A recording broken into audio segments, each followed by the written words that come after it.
Dans la deuxième division, le calendrier lui est à jour au niveau de la poule Nord avec cette semaine un match qui a opposé deux équipes dionysiennes, les juniors et le SDAC. Un match donc en retard qui a vu, je vous le dis tout de suite, la victoire des joueurs du SDAC, ce qui leur permet donc de revenir à la troisième place du classement. Les juniors face au SDAC, ce sont donc les meilleurs moments que l'on vous propose de voir maintenant sur les commentaires d'Edine Lechlech et des images de Toufik Sanoun. Vos objectifs ont-ils été revus à la hausse après cette première moitié de saison? Vous êtes donc dans le trio et surtout meilleure défense de la poule. Oui, on a encaissé je crois 10 buts là ce soir, c'est le 10e ce soir et oui c'est une satisfaction à ce niveau. Bon, dommage qu'on ne met pas suffisamment de ballons au fond parce qu'on se crée pas mal d'occasions. Changer d'objectif je ne pense pas, bon, on est bien placé, c'est l'essentiel. On sait qu'on est bien calé à 2 points juste derrière les leaders.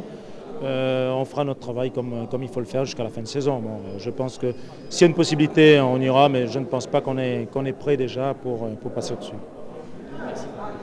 Alors on fait un petit bilan de la première moitié de saison, objectif maintien, bon c'est pas encore dans la poche, mais vous œuvrez pour. Vous, quelles sont vos satisfactions, vos déceptions? Ma satisfaction c'est que heureusement qu'on a pris des points au départ et que j'avais un effectif assez étoffé, mais maintenant on se retrouve avec un effectif amoindri. Et la lutte, ça sévère. Justement, alors il n'y a pas trop de solutions pour ça, pour l'effectif. Donc, en quoi votre rôle à vous, coach, va être important là? C'est gérer les hommes, c'est trouver les bonnes tactiques, bien sûr. C'est sûr que c'est les bonnes stratégies qu'il faut trouver. De toute façon, on travaille pour. Bon, on va essayer de faire le maximum. Les qualités de ce groupe, quelles sont-elles? Les qualités, c'est que mine de rien, on a une qualité offensive parce qu'on marque pratiquement de tous les matchs. Des choses qu'on n'avait pas l'année passée, mais par contre, en défense, qu'est-ce qu'on encaisse comme but? Tous les matchs, c'est une moyenne de 2 buts par match, donc il faut trouver une solution à ça aussi.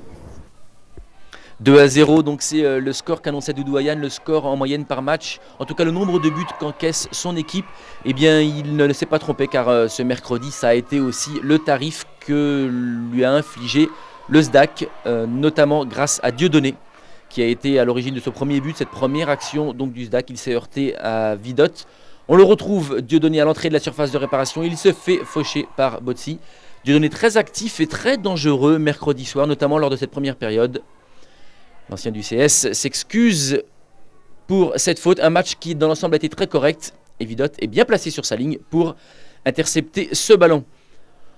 On se retrouve à la 18e minute de jeu. Sébastien Warou a levé la tête. Il a vu Dieudonné qui, bien placé de dos à la défense des juniors, s'y prendra 2 fois pour tromper Vidot et inscrire le premier but de la rencontre. Ça n'est que justice et une juste récompense pour l'attaquant du SDAC qui, je vous l'ai dit, a été très actif au cours de ce début de match. 1-0 au bout des 18 minutes, 5 minutes plus tard, la marque va être doublée, mais entre-temps, Le Meur aura eu lui aussi son occasion. Il réalise le plus dur en lobant le gardien. Voilà le petit lob sur Vidot, mais il est contré sur la ligne. On se retrouve donc à la 23e, comme annoncé, avec Folgoat qui rageusement va percer la défense pour aller le long de la ligne centrée pour Dieudonné qui, au premier poteau, est le plus prompt et inscrit le 2e but de la rencontre, son 2e but personnel. Sa joie fait plaisir à voir. Un doublé en 23 minutes, ça n'est pas chose commune.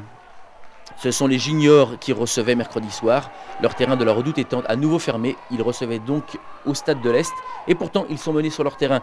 Hachaman aura néanmoins, et va même réduire le score à la 29e minute d'un superbe but qui, hélas, nous échappera. Un but sous la barre transversale, réussi depuis l'entrée de la surface de réparation. Une frappe sans contrôle de toute beauté. La dernière occasion sera pourtant l'œuvre du SDAC avec Le Meur, encore une fois côté gauche, qui, après un petit crochet, va tirer, mais se heurter une nouvelle fois à Vidot. Excellent, 2-1, score final en faveur du SDAC. Le résultat, qu'est-ce qui vous provoque chez vous comme sentiment? Un sentiment mitigé parce que même si en première mi-temps, le SDAC avait le match en main, ils ont dominé et marqué, c'était normal. Mais en deuxième mi-temps, par rapport au nombre d'occasions, on aurait pu au moins arracher un match. Vous imaginez satisfait, c'est une victoire qui vous met à 2 points de leader. Oui, il fallait absolument gagner pour ne pas décrocher. Je crois qu'on a fait l'essentiel, surtout dans les 30 premières minutes, parce qu'après, quand on a pris le premier but, on a eu des difficultés pour enchaîner comme on l'avait fait pendant les 30 premières.